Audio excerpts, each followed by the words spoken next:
The scent of blood still clung to Dahlia Turner's dress when she pressed herself into the darkest corner of the chicken coop, her breath coming in shallow gasps as voices carried across the Wyoming night air.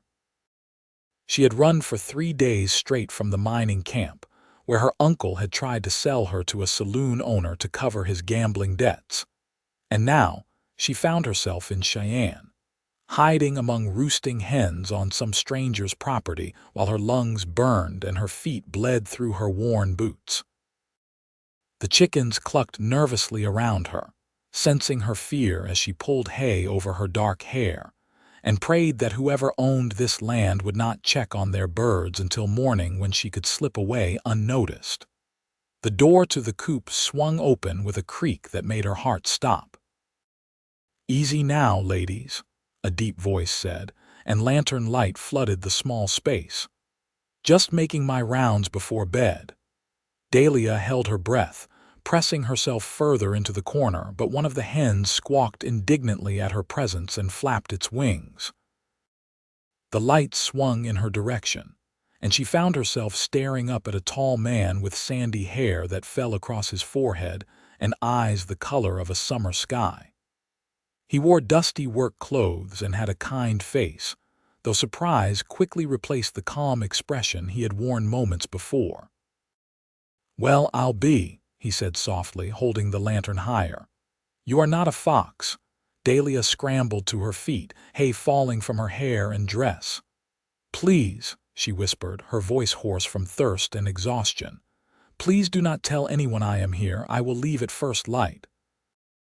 I promise I will not cause any trouble." The man studied her for a long moment, taking in her torn dress, her bare and bloodied feet, and the fear that made her green eyes look wild in the lamplight. He set the lantern down on a nearby post and held up both hands in a gesture of peace.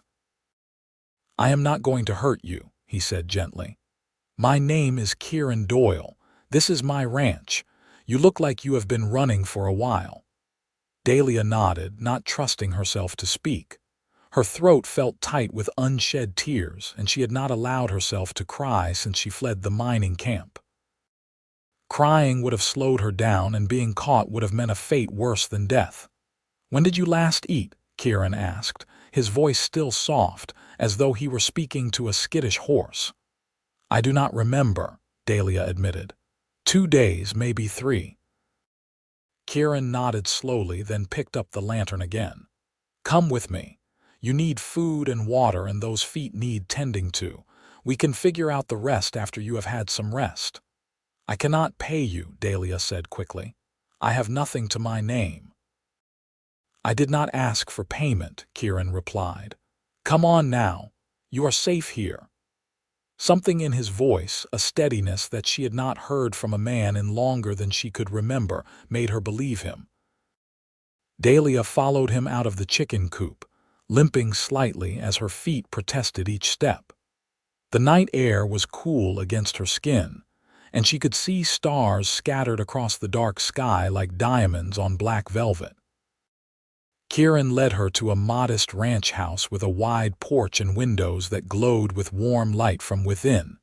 Inside, the house was clean and simply furnished, with a large fireplace, a sturdy wooden table, and chairs that looked handmade.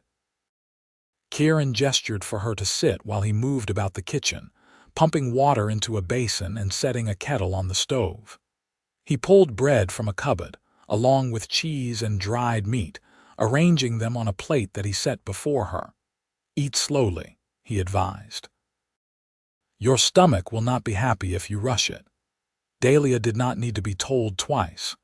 She ate carefully, savoring each bite while Kieran prepared a basin of warm water and brought it over with clean cloths. He knelt before her chair and gently lifted one of her feet, examining the cuts and blisters with a practiced eye. "This is going to sting," he warned before cleaning the wounds. Dahlia bit her lip to keep from crying out, determined not to show more weakness than she already had. Kieran worked efficiently but gently, wrapping her feet in clean bandages after applying what smelled like some kind of salve. "You have done this before," Dahlia observed, her voice stronger now that she had food and water in her belly. "I have patched up plenty of cattle, horses, and ranch hands over the years," Kieran said with a slight smile. "A pair of feet is not much different." He looked up at her, his blue eyes serious. "You want to tell me what you are running from?"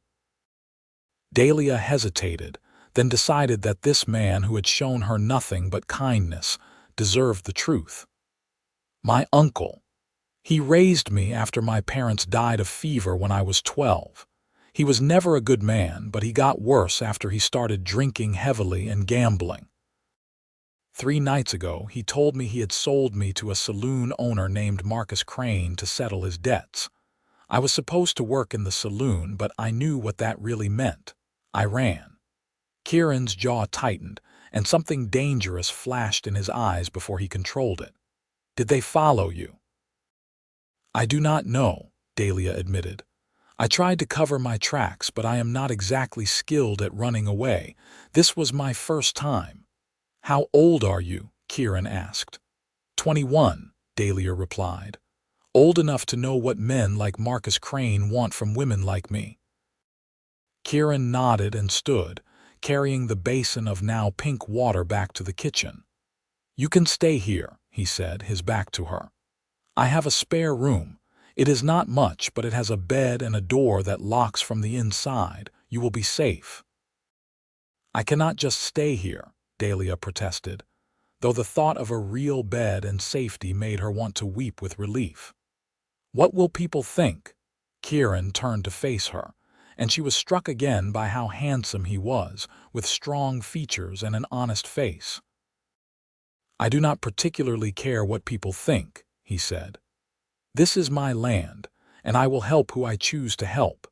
Besides, I could use someone to help around the ranch. My last ranch hand left 2 months ago to try his luck in the gold fields of California, and I have been managing alone since then. If you are willing to work, you can stay as long as you need to." "I do not know anything about ranching," Dahlia said honestly. "Can you cook?" Kieran asked. "Yes." "Can you mend clothes?" "Yes." "Can you gather eggs and feed chickens?" "I just spent the last hour hiding among them, so I suppose I could manage that." Kieran's face broke into a genuine smile, and Dahlia felt something warm unfold in her chest. "Then you are hired. Come on, I will show you to your room." The spare room was small but clean, with a window that looked out over the dark fields and a bed that looked more inviting than anything Dahlia had seen in years. Kieran brought her a clean nightgown that had belonged to his mother before she passed, he explained, and a pitcher of fresh water for washing. "I will be right down the hall if you need anything," he said. "Get some rest. Tomorrow will be time enough for everything else."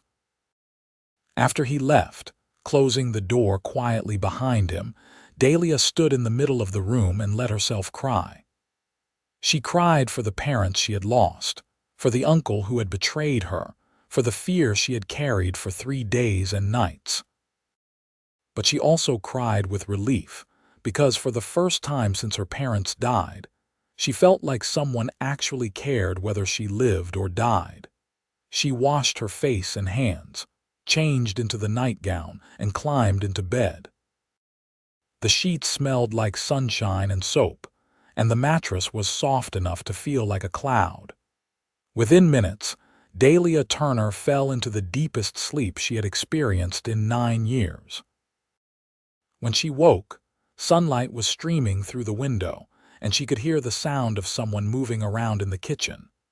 Panic seized her for a moment before she remembered where she was and how she had gotten there. She sat up slowly, testing her bandaged feet against the floor. They were still sore, but the sharp pain had dulled to a manageable ache. Someone had left a clean dress on a chair by the door, along with stockings and a pair of worn but sturdy boots. Dahlia dressed quickly, braiding her long dark hair and pinning it up the way her mother had taught her. When she emerged from the room, she found Kieran at the stove, frying eggs and bacon in a cast iron skillet. "Good morning," he said, glancing over his shoulder. "I hope you are feeling better." "Much better, thank you," Dahlia replied. "You have done too much already." "Nonsense," Kieran said, dividing the food onto 2 plates. "Sit down and eat. We have a lot to discuss." They ate together at the wooden table, and Dahlia learned that Kieran was 26 years old and had inherited the ranch from his father 3 years ago. His mother had died when he was young, and his father had passed after a long illness. He had been running the ranch alone for the most part, with occasional help from neighbors during roundup season. "It is a good spread," he explained. "Not the biggest in Wyoming, but respectable. I have about 200 head of cattle, plus chickens, a few pigs, and 3 horses. The work is hard but honest." "Why did you help me?" Dahlia asked suddenly. "You do not know anything about me. I could be a thief or worse." Kieran set down his fork and looked at her steadily. "My mother used to say that you judge a person's character not by what they do when they have power, but by what they do when they have none. You were scared, hungry, and hurt, and the first thing you did was promise not to cause trouble. That tells me everything I need to know." Dahlia felt her cheeks warm with the compliment. "Thank you," she said softly. "I will work hard. I promise I will earn my keep." "I have no doubt," Kieran replied with a smile. Over the following days, Dahlia settled into a routine at the ranch. She woke early to make breakfast while Kieran tended to the animals, then spent her mornings cleaning the house, mending clothes, and learning the ins and outs of ranch life. Kieran was patient with her, teaching her how to milk the cow, collect eggs without disturbing the hens, and even how to ride one of the gentler horses. In the afternoons, she often prepared meals that Kieran praised enthusiastically, claiming he had been living on burnt beans and tough jerky before she arrived. They fell into an easy companionship, talking over dinner about everything from the weather to books they had read. Dahlia discovered that Kieran was well-read and thoughtful, with a dry sense of humor that made her laugh when she least expected it. The first time Kieran took her into Cheyenne to buy supplies, Dahlia felt nervous about being seen. She wore a simple blue dress that Kieran had purchased for her from the general store, and she kept her bonnet pulled low over her face. But Cheyenne was a bustling town in 1878, full of cowboys, miners, settlers, and business people, and no one paid particular attention to one more woman walking down the wooden sidewalks. Kieran introduced her to the shopkeepers as his housekeeper, and if anyone thought it odd that a single man had hired a young woman, they were polite enough not to say so to their faces. Dahlia noticed a few women whispering behind gloved hands, but she held her head high and focused on the list of supplies they needed. At the general store, a rotund man named Mr. Peterson greeted Kieran warmly. "Good to see you, Kieran. And who might this be?" "This is Miss Turner," Kieran said smoothly. "She is helping me run the ranch." "Pleasure to meet you, miss," Mr. Peterson said, tipping his hat. "Kieran here is one of our most respected ranchers. You are in good hands." As they loaded supplies into the wagon, a man approached from across the street. He was dressed in a fancy suit that looked out of place in the dusty town, and his eyes were cold and calculating. Dahlia felt her stomach drop when she recognized him. Marcus Crane. "Well, well," Crane said, his thin lips curving into an unpleasant smile. "Dahlia Turner, I have been looking for you." Kieran immediately stepped between them, his hand resting on the gun at his hip. "The lady is with me," he said, his voice calm but with an edge of steel. "And she does not seem interested in talking to you." Crane's eyes flicked to Kieran, assessing him. "This does not concern you, Cowboy. Miss Turner belongs to me. I paid good money for her." "People cannot belong to other people," Kieran said flatly. "She is a free woman and she has made her choice. Now I suggest you move along. A small crowd had begun to gather, drawn by the confrontation. Crane looked around, clearly weighing his options. He was a businessman, not a gunfighter, and even in the rough justice of Cheyenne, shooting an unarmed man in the street would not go unpunished. "Her uncle owes me money," Crane said, changing tactics. $300. If she will not honor the agreement, then someone needs to pay what is owed. "How much did you actually give her uncle?" Kieran asked. Crane hesitated. $100. "So you gave a drunk gambler $100 and now you want $300 in return?" Kieran shook his head. "That sounds like a bad business decision on your part. Here is what I will do. I will give you $100, the amount you actually paid, and we will consider the debt settled. Miss Turner will have nothing more to do with you or her uncle." Dahlia grabbed Kieran's arm. "You cannot do that," she whispered urgently. "That is too much money." "It is my money to spend," Kieran replied quietly, then looked back at Crane. "Do we have a deal?" Crane's jaw worked as he considered the offer. He could see that public opinion was not on his side. A woman standing nearby muttered something about men who bought women, and the disapproval on the faces around him was clear. Finally, he nodded curtly. "Fine. $100, and she stays away from my establishment." "Gladly," Dahlia said, finding her voice. Kieran counted out the money from his pocket and handed it to Crane, who snatched it and walked away without another word. The crowd dispersed, and Dahlia realized she was shaking. "Are you all right?" Kieran asked, his hand still on her arm. "You should not have paid him," Dahlia said, tears stinging her eyes. "That money was yours. I have no way to pay you back." "I do not want you to pay me back," Kieran said firmly. "That money bought your freedom. It was the best purchase I have ever made." They finished loading the wagon in silence, but as they drove out of town, Dahlia felt something shift in her chest. She had thought Kieran was simply being kind by taking her in, but what he had done today went beyond kindness. He had protected her, stood up for her, and spent his own money to ensure she would never have to fear Marcus Crane again. "Thank you," she said finally, her voice thick with emotion. "I do not know how to repay you for what you have done." Kieran glanced at her, and something warm flickered in his blue eyes. "You have already repaid me 100 times over," he said. "You have made that house feel like a home again. I did not realize how lonely I had been until you arrived."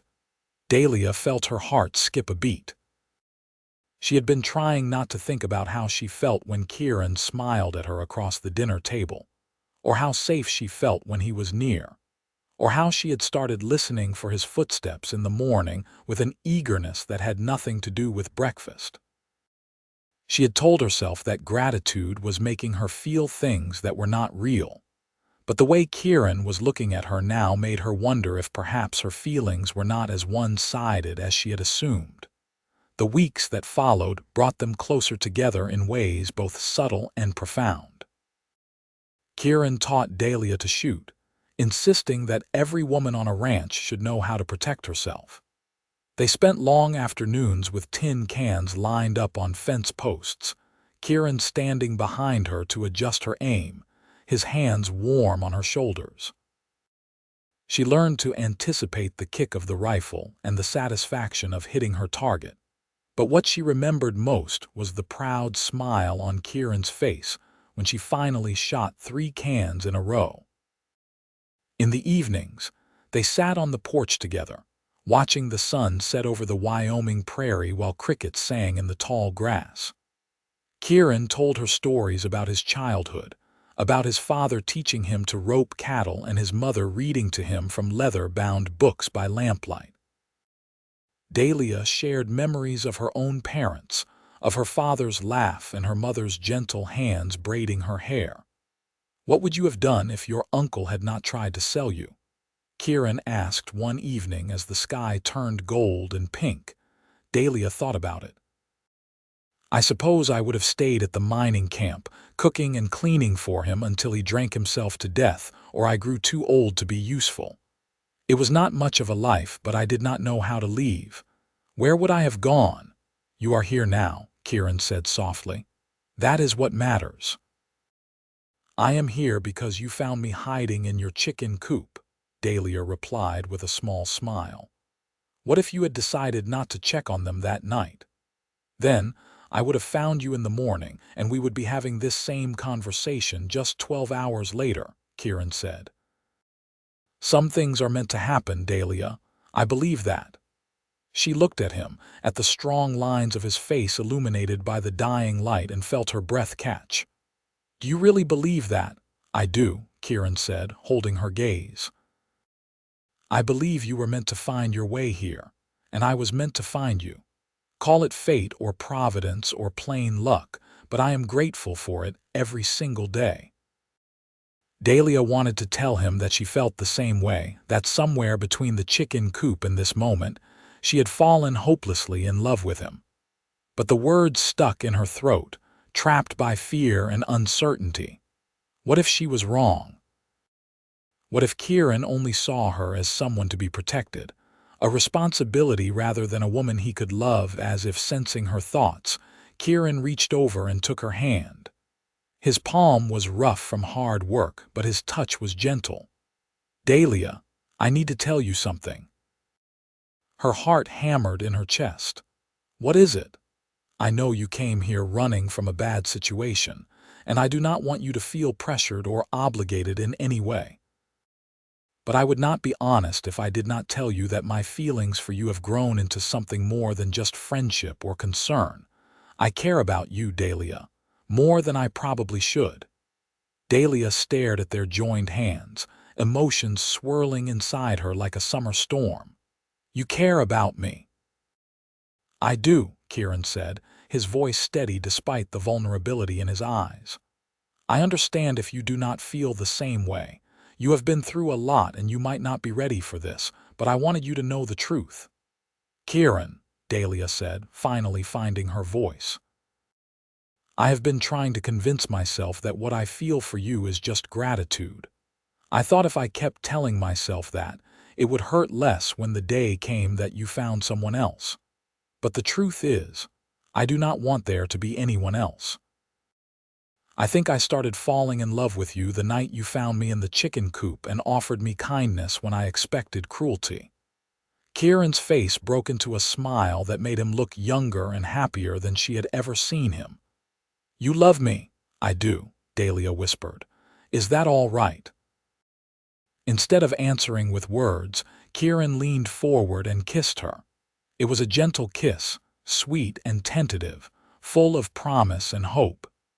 Dahlia felt warmth spread through her entire body, melting away the last of her fears.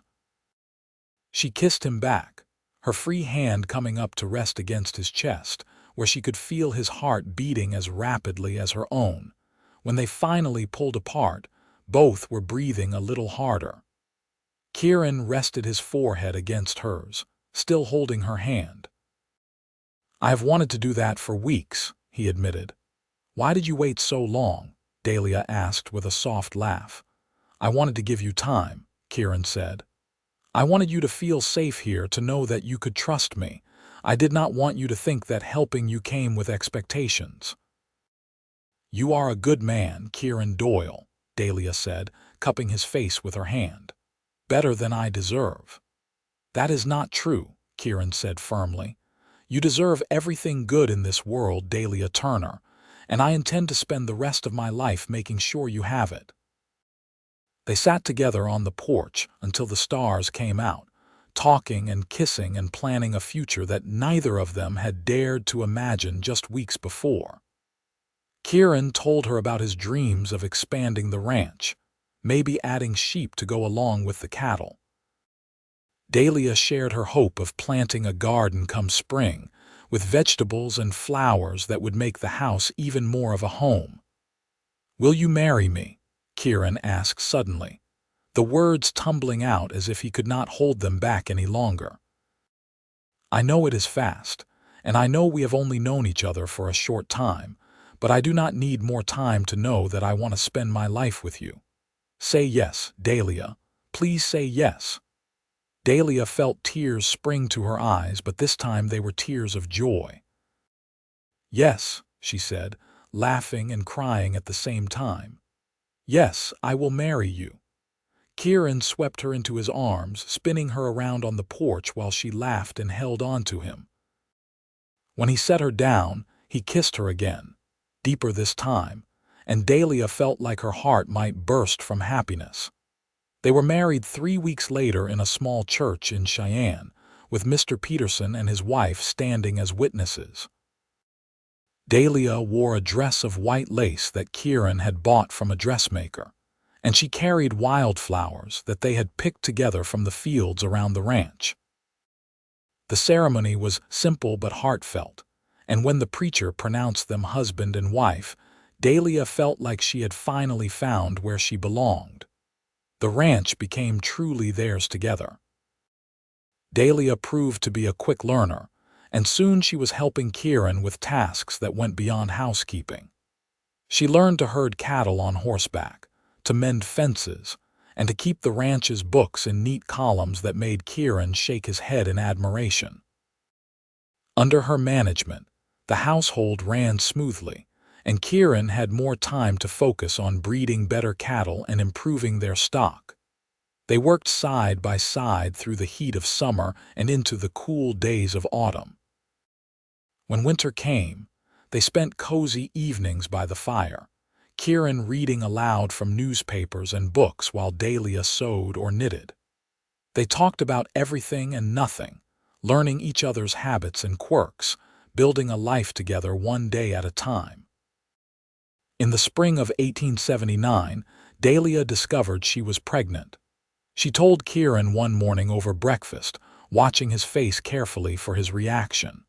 For a moment, he simply stared at her, and then a smile spread across his features that rivaled the sunrise. "We are going to have a baby?" he asked, his voice full of wonder. "We are," Dahlia confirmed, laughing as Kieran jumped up from his chair and pulled her into his arms. "A baby," he repeated, kissing her forehead, her cheeks, her lips. "Dahlia, you have made me the happiest man in Wyoming, in the whole world." The pregnancy was not easy. Dahlia struggled with sickness in the early months, and Kieran fussed over her like a mother hen, insisting she rest more and work less. She found his concern endearing even when it frustrated her independent nature.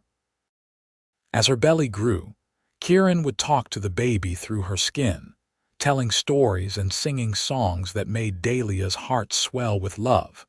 On a cold November morning, with snow falling gently outside the window, Dahlia gave birth to a son.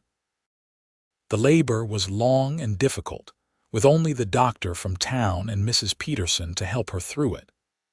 Kieran paced outside the bedroom door, wearing a path in the wooden floor, until finally the cry of a newborn broke through his anxiety. When he was allowed into the room, he found Dahlia propped up against pillows, exhausted but glowing with a tiny bundle in her arms. "Come meet your son," she said softly. Kieran approached slowly, almost reverently, and looked down at the red-faced infant with a shock of dark hair.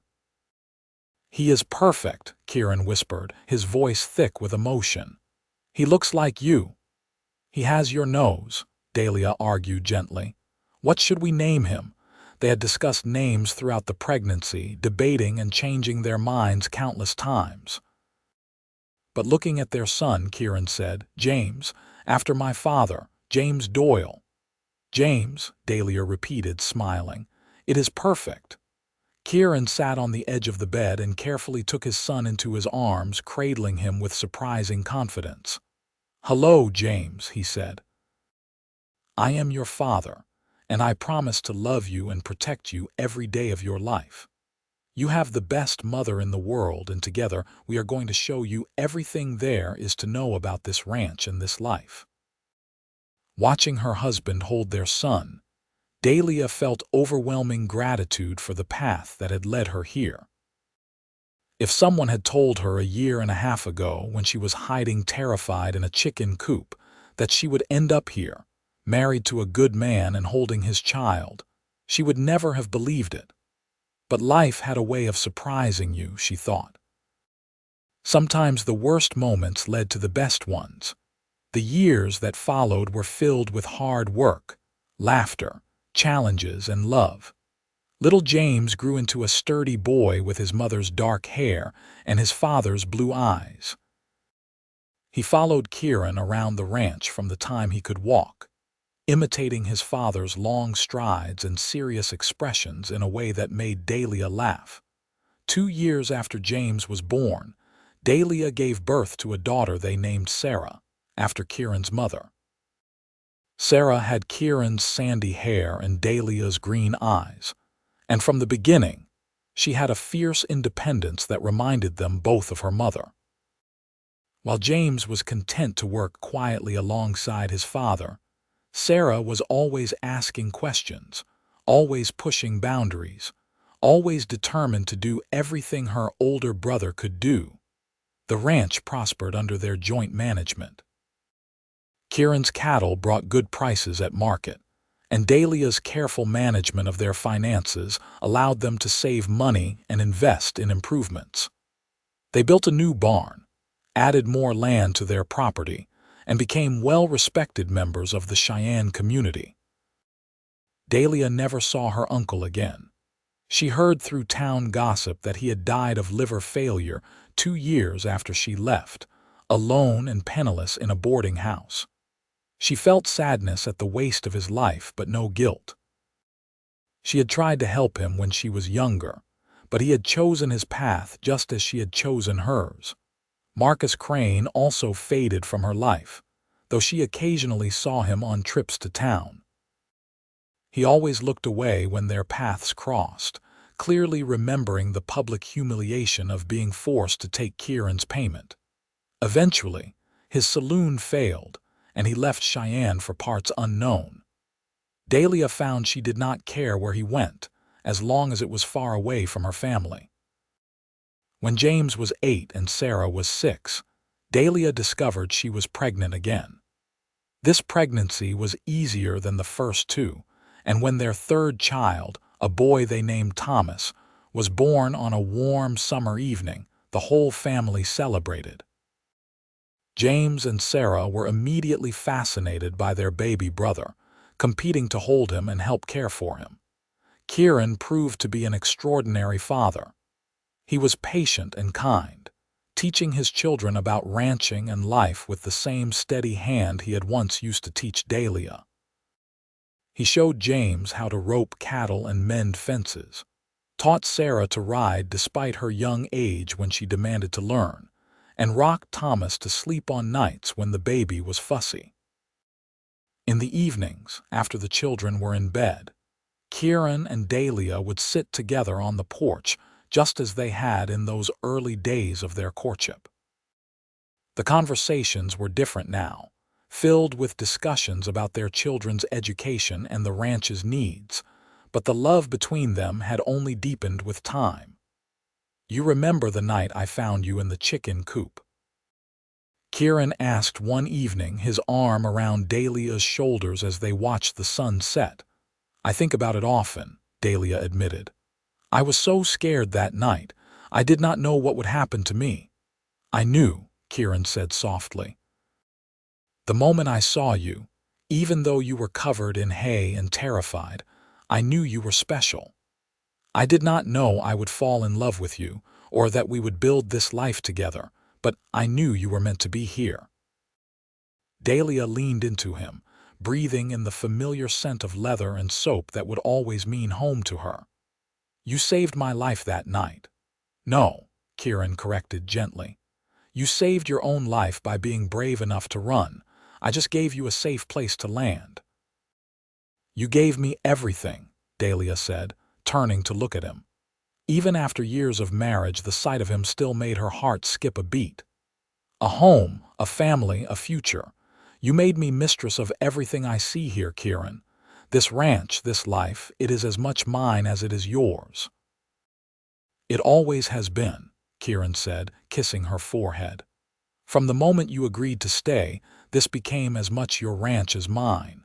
You have worked for every inch of it, Dahlia. You have earned your place here 1,000 times over."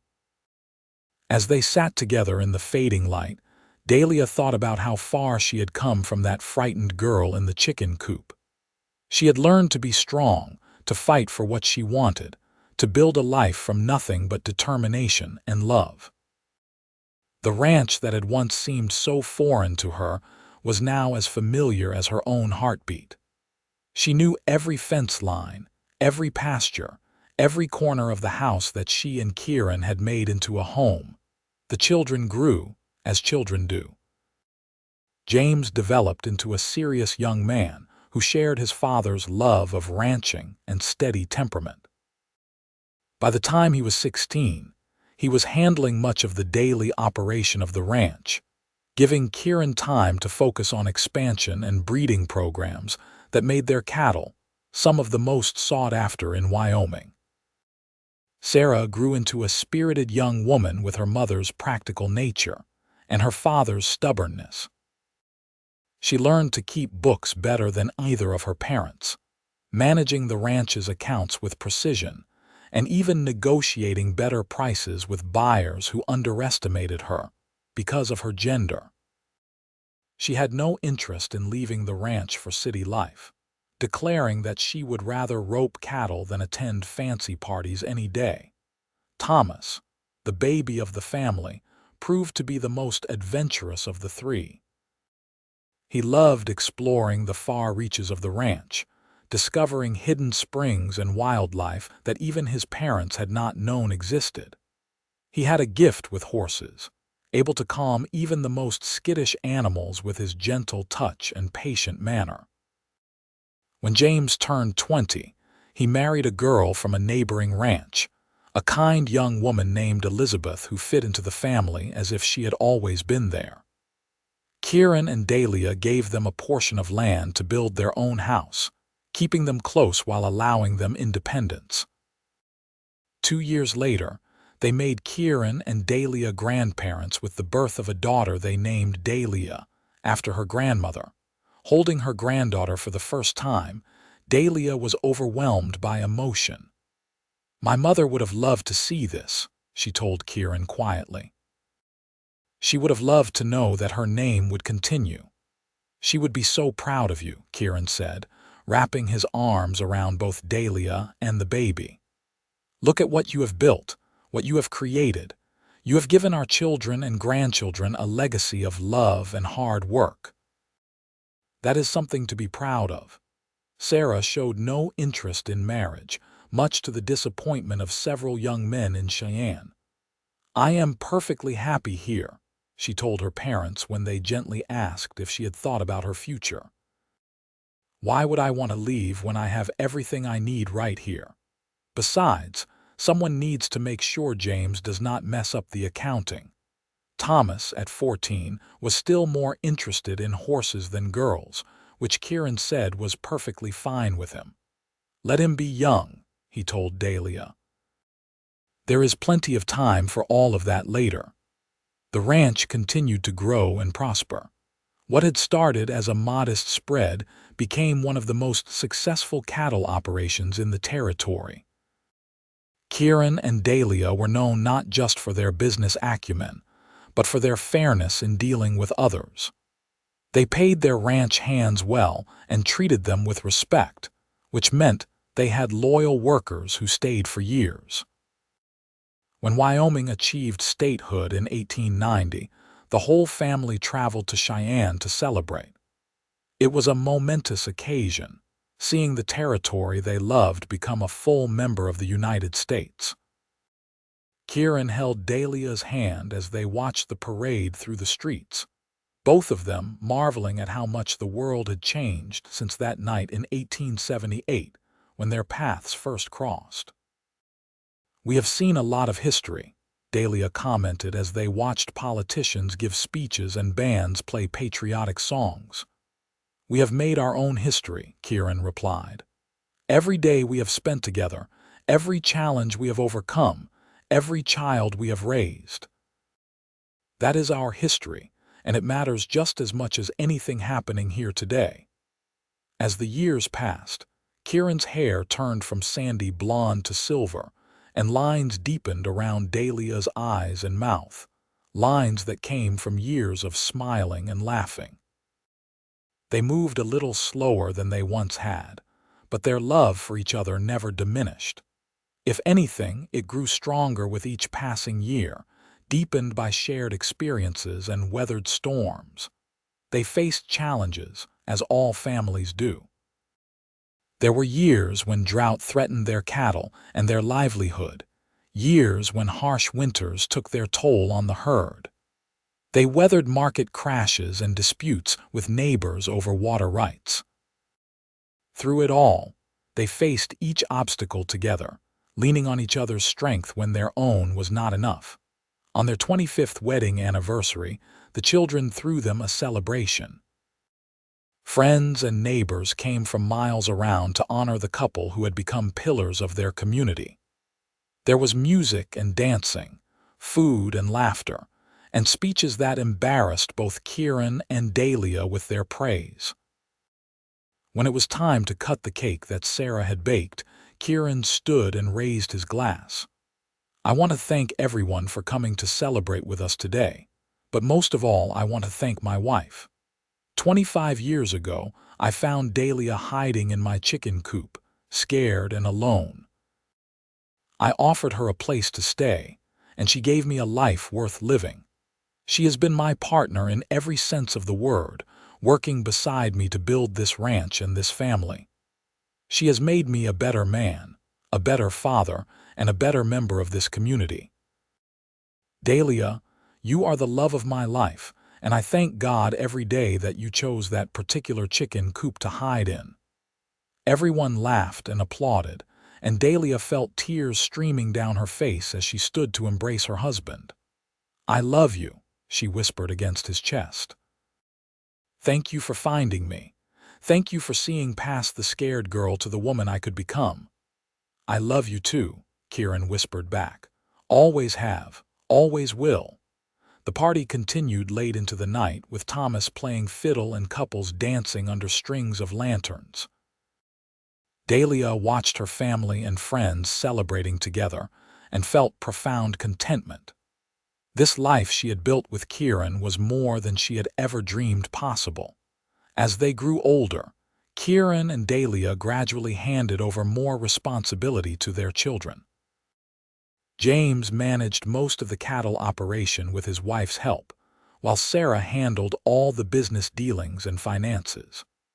Thomas took charge of the horses, building a breeding program that became famous throughout Wyoming for producing strong, intelligent animals.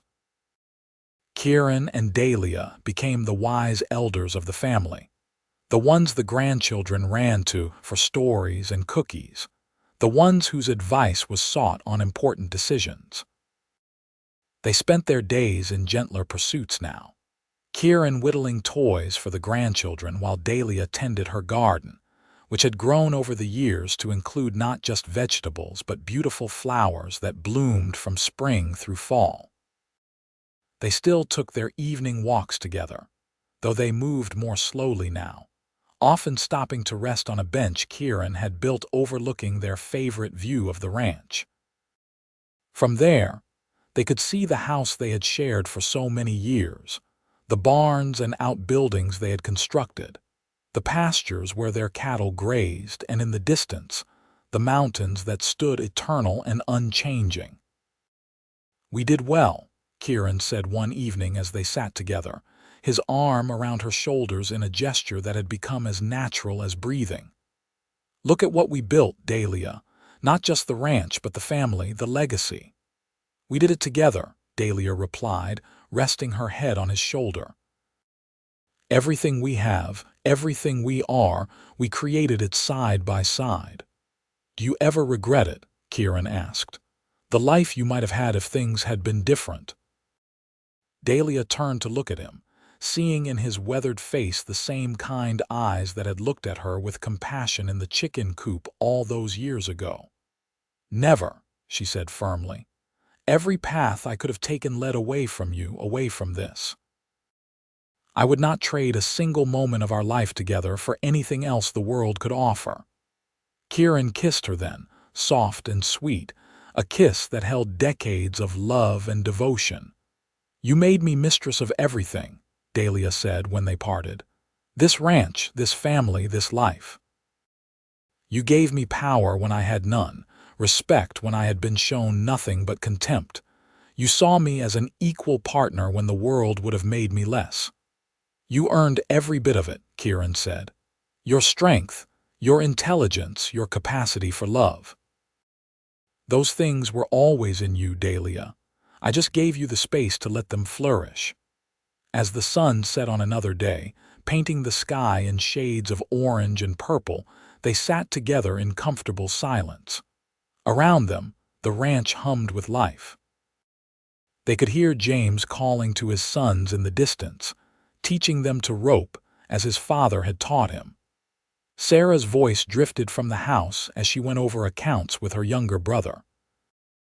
In the nursery, Elizabeth sang to the newest grandbaby, a lullaby that Dahlia had once sung to her own children. The chicken coop where their story had begun still stood, though it had been rebuilt and expanded over the years.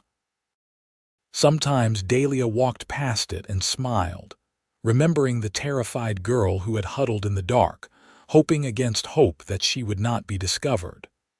That girl seemed like a stranger now, someone from another lifetime. Yet she was still part of Dahlia, the foundation upon which everything else had been built. One morning in early spring, when wildflowers were just beginning to dot the prairie and the air smelled of new grass and possibility, Dahlia woke to find Kieran already up and dressed. This was unusual, as they both tended to sleep a little later these days, enjoying the luxury of rest now that others handled the dawn chores. "Come with me," Kieran said, offering his hand with a smile that reminded her of the young man he had been. "I want to show you something." Curious, Dahlia dressed and followed him outside. He led her not toward the barn or the pastures, but to a spot on a gentle hill overlooking the entire ranch. There, he had placed a beautiful wooden bench, its surface smooth and carved with their initials intertwined with a heart. "I made this for you," Kieran said softly. "I wanted us to have a special place where we could sit together and look at everything we have built. When I am gone and you are sitting here alone, I want you to remember how much I loved you." "Kieran," Dahlia protested, tears springing to her eyes. "Do not talk about being gone. We have years left together." "I hope so," Kieran said, pulling her close. "But whether we have years or days, I want you to know that you have been the greatest joy of my life. Finding you was the best thing that ever happened to me." They sat together on the bench, watching the sun rise over the ranch, and Dahlia committed every detail to memory. The warmth of Kieran's hand in hers, the familiar sound of his breathing, the solid presence of him beside her. Whatever the future held, she knew she would treasure this moment forever. The years continued to pass, marked by births and celebrations, challenges and triumphs. More grandchildren arrived, filling the ranch with laughter and noise.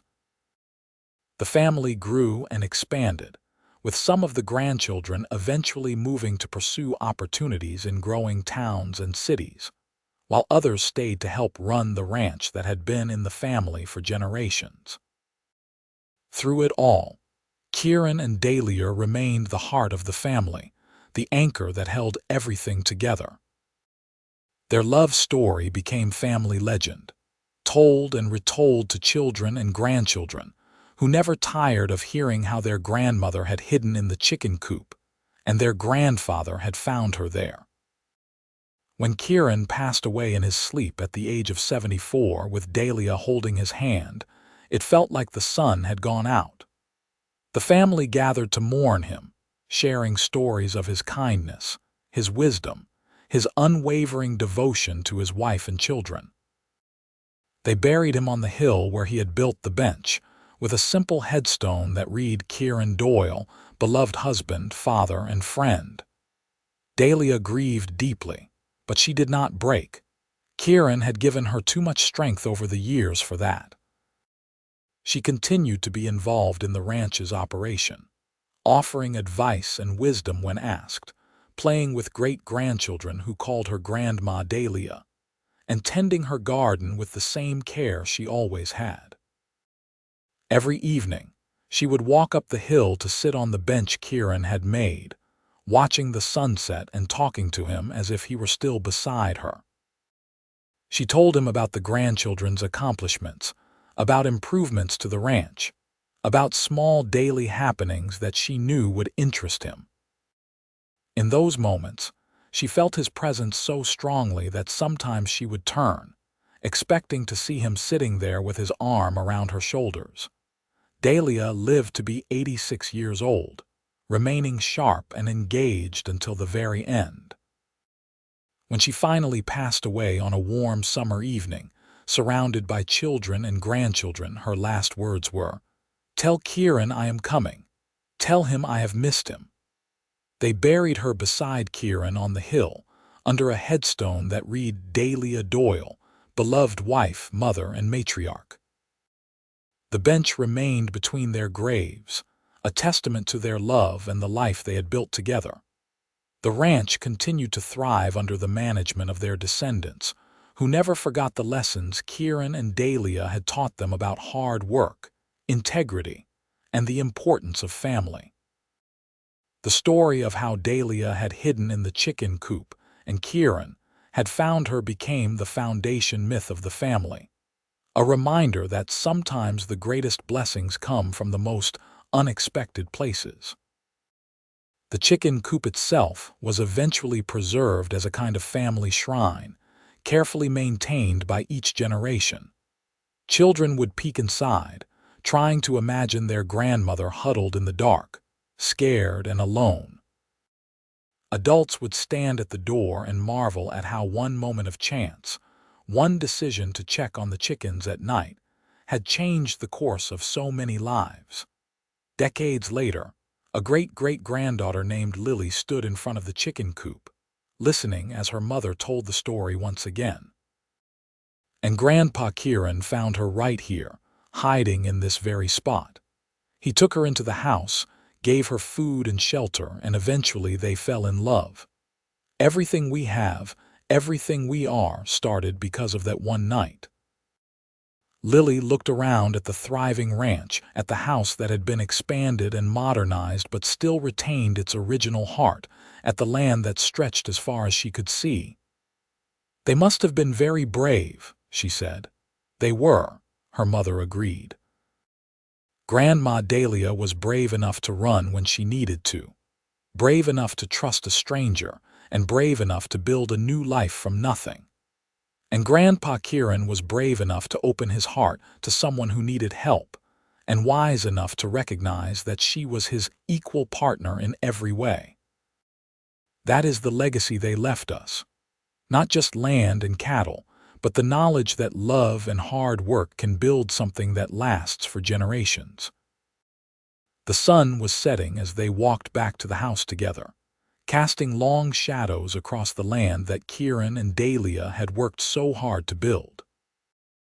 On the hill, the bench between their graves stood silhouetted against the orange sky, a monument to a love that had begun in the most unlikely of places, and had grown to encompass not just two people but an entire family and legacy. In the end, Dahlia Turner Doyle's story was not just about a woman who had hidden in a chicken coop and been found by a cowboy. It was about transformation and redemption, about the power of kindness and the strength of love. It was about two people who had found each other when they needed each other most, and who had built a life together that was greater than anything either of them could have achieved alone.